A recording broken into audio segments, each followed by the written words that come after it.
বই পড়ার সময় যে ৫টা ভুল কখনোই করবেন না।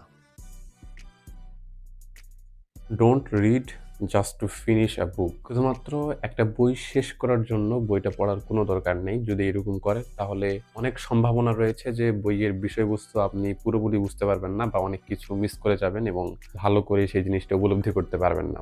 Remember, reading is not a race.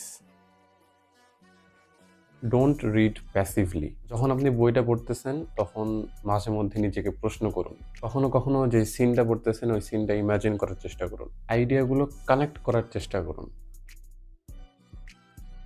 Don't use your phone constantly. যখন আপনি ফোন চালান তখন হচ্ছে অনেক নোটিফিকেশন আসে এবং তখন আমাদের মন ডিস্ট্রাক্টেড হয়ে যায় এবং আমরা অন্যদিকে চলে যাই এবং বই পড়ার থেকে টোটালি আমাদের ফোকাসটা চলে যায়। তো এই ক্ষেত্রে আবার সোশ্যাল মিডিয়া থেকে বেরিয়ে এসে বই পড়া শুরু করাটা অনেকের জন্যই খুবই মানে কষ্টকর একটা ব্যাপার। বা চেষ্টা করবেন যে যখন আপনি বই পড়তেছেন তখন আপনার যে ফোনটা আছে সেই ফোনটা অন্য রুমে রেখে আসতে কিংবা দৃষ্টিসীমানার বাইরে রেখে আসতে। Don't ignore note taking.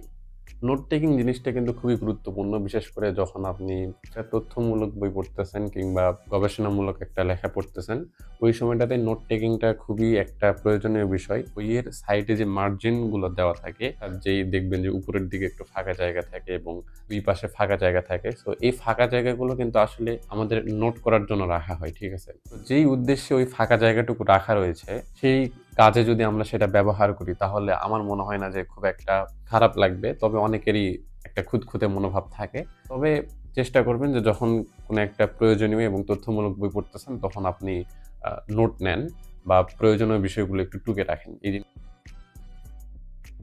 Don't multitask. আপনি কখনোই বই পড়ার সময় অন্যান্য কাজ করবেন না। বিশেষ করে যখন আপনি বই পড়তেছেন তখন চ্যাটিং বা স্ক্রলিং বা প্রয়োজনীয় কোনো কিছু দেখা, কোনো কিছু শোনা বা অন্য যেকোনো ধরনের কাজ আছে সেই কাজগুলো থেকে বিরত থাকবেন।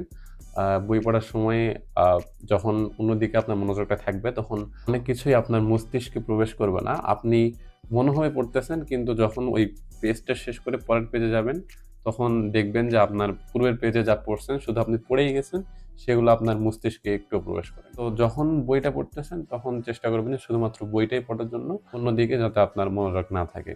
Thanks for watching. দেখা হচ্ছে আবার অন্য কোনো ভিডিওতে। আসসালামু আলাইকুম।